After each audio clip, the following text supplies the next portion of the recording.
Sumasa inyo ang Sandali ng Balagtasan.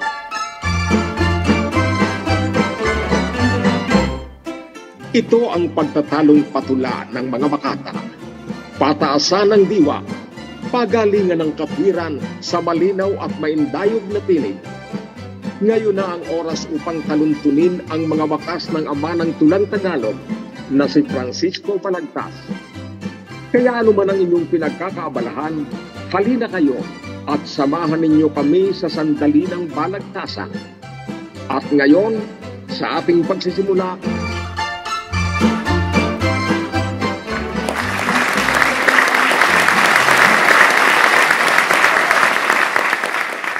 isang mapagpalang gabi ang sa inyo'y aming bati. Balagtasang walang kupas, yaring handog naming muli. Sina Pulmano at Kabwal ay handa nang magtunggali. Kung kayo po'y papalakpak ng may alab at may ngiti.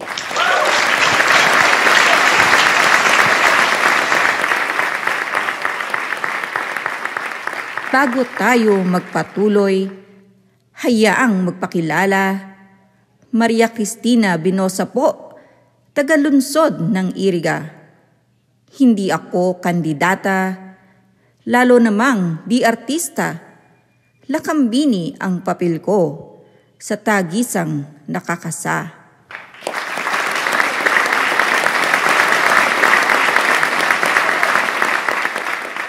Ngayon aking ilalahad ang paksa ng balagtasan na dito ay tatatarin sa sangkalan ng katwiran.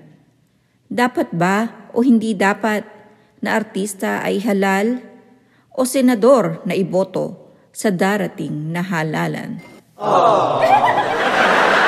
Mauuna sa pagtindig at paglahad ng katwiran si Rafael A. Pulmano, Makata ng Lungsod Binyan. Para naman maging lalong inspirado at mas ganahan, siya'y ating salubungin ng masiglang palakpakan.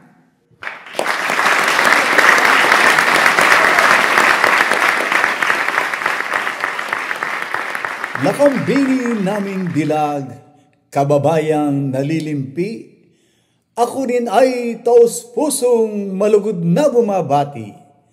Sa tanong na inilatag, ang bulong ng aking budhi, artista'y dapat iboto, walang duda't pasubali.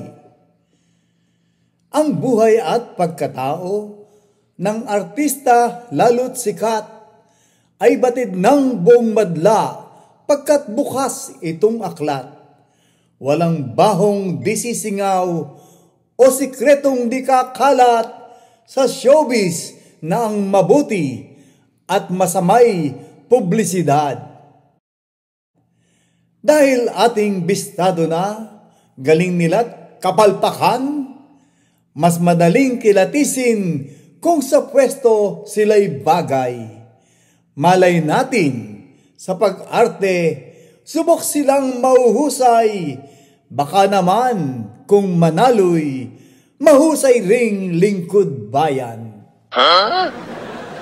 Kung ang inyong iboboto'y politikong tradisyonal, sa tagal na sa gobyerno, marami nang nalalaman.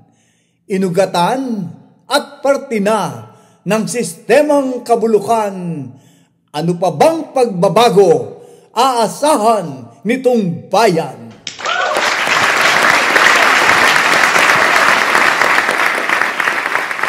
Matapos niyong mapakinggan si Rafael A. Pulmano, na artista'y nararapat na iboto di umano. Dinggin naman ngayon panig ng Makatang si Lamberto, di raw dapat na iboto, palakpakan naman ninyo.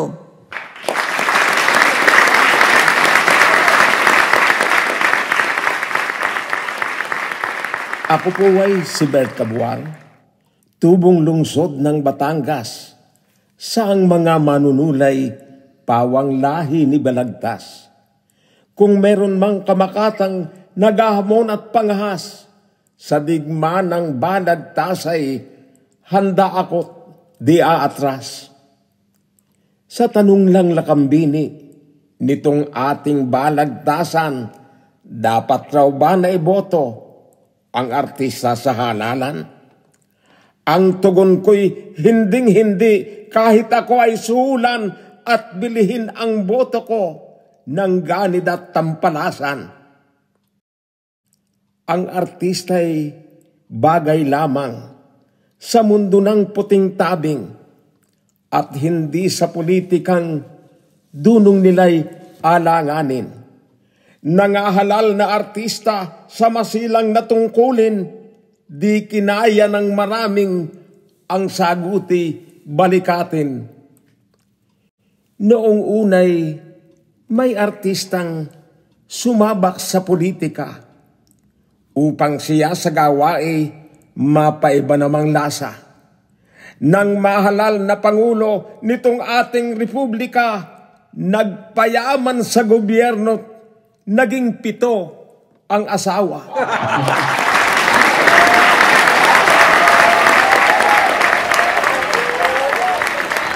Unang tindig pa lang nilang mga kawal ni Balagtas, katuwiran nila'y tila bulkang mayong sumambulat.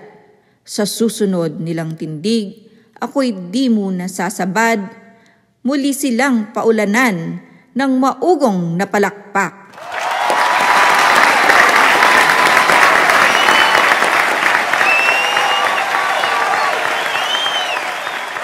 Sa bahaging na blind item ng Ginoong Katunggali, binigkas ay di katwiran, kundi paninirang puri. Ang 6 times na nag-best actor na artistang itinangi, kita pa lang sa takilya, mayaman ng mauuri.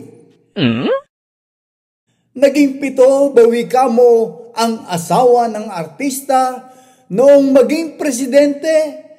Siya'y kasal sa isa. Sa makatwid ang bilang mo'y maling-mali maliban sa kung turing mo'y asawa rin ang iba pang kinasama. Na di naman nililihim nitong sikat nating aktor na anak niyang sumikat din, iba-iba ang sponsor. Kaya dapat ay artista ang iboto sa eleksyon. Taong tapat at di plastic ang kailangan nitong nasyon.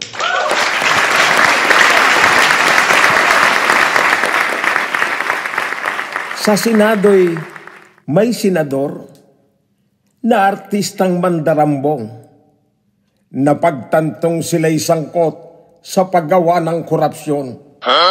Sa tiwaling kasalanay, si Noynoy ang nagpakulong, dangat sila'y tinulungang lumaya ni Tusong Digong. Hindi ko na ginugustong maragdagan sa Senado ang senador na artistang masakit sa ating ulo. Ayaw ko ring may artistang mapahalal sa Kongreso sa batas ay walang alam pagkat hindi abogado. May senador na artistang parang bobong komedyante pagkat siya'y kalimitang di alam ang sinasabi. Kaya ako'y nanindigan at nangako sa sarili, kailan may di boboto sa artistang walang silbi.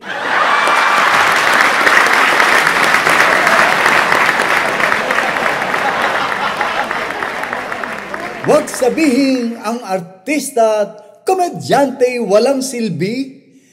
Papel nila sa Kongreso at Senado ay malaki. Sa halip na mga bagot at antukin ng marami, ay alerto sila't gising, katatawa sa comedy. Hindi naman automatic pag artista'y walang alam. Kung sila nga'y tatanungin, hahangak at mapapawaw. o wow-wowin. Sa kapihong ikaw ay mapapasayaw, ibubwelta tanong sa'yo. Maganda raw na tanong yan.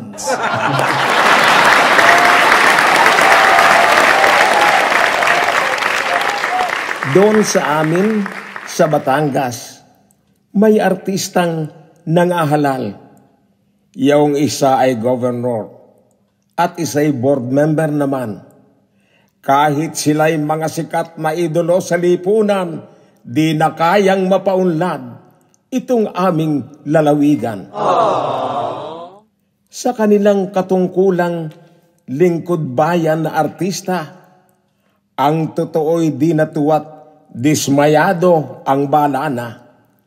Board member na si Christopher at governor na si Vilma, kala ko sa Kapitolyo'y gagawa ng pelikula.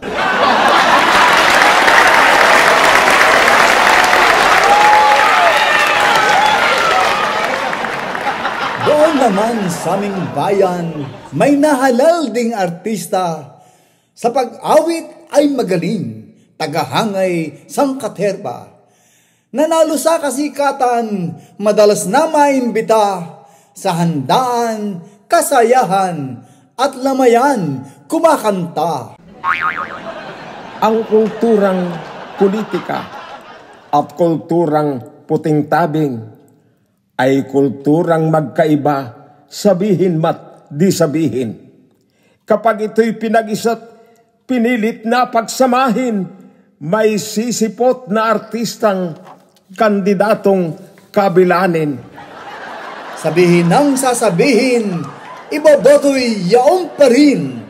Artistang iniidolo, ang number 1 para sa amin. Kapag iyong ibinoto, ang artistang walang turing, sa bayan mong sinisinta, ay linsilkat nagtataksil. Bakit akong sisisihin? Artista ang paksa natin. Ikaw yata'y napipikon o utak mo'y hinahangin. Hinahangin bawi ka mo? Gayong tapat ang damdamin sa pagpili ng marapat sa mahal na bayan natin. Bayan natin ay sasaya kung artista pipiliin. Kung artista'y pipiliin, pag-unlad ay mapipigil. Artista ay tangkilikin. Botong artista'y limutin. Limutin na ang alitan, sagutan ay wag dibdibin. Pahupain iyang loob at huminga ng malalim. Kayo namang nakasaksi sa laban ng magigiting. Sa masiglang palakpakan, sila'y ating dakilain.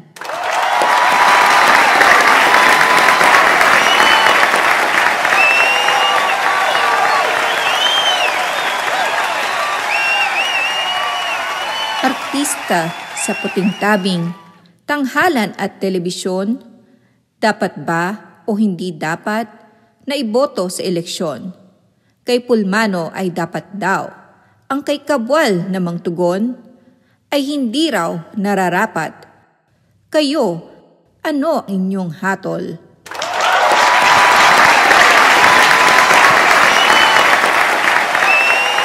Inyong napakinggan ang Sandali ng Balagtas.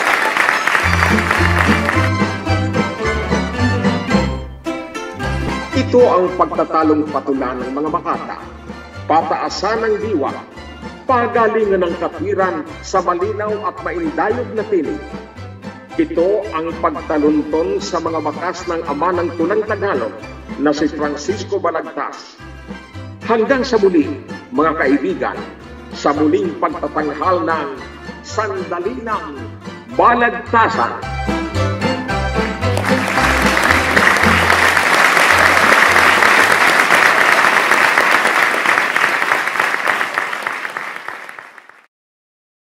Kung ngayon lamang kayo nagawi sa channel nito, inaanyayahan ko rin kayong mag-subscribe, pindutin ang notification bell, at ilike ang alinman sa video ng Balagtasang makagiliwan ninyo.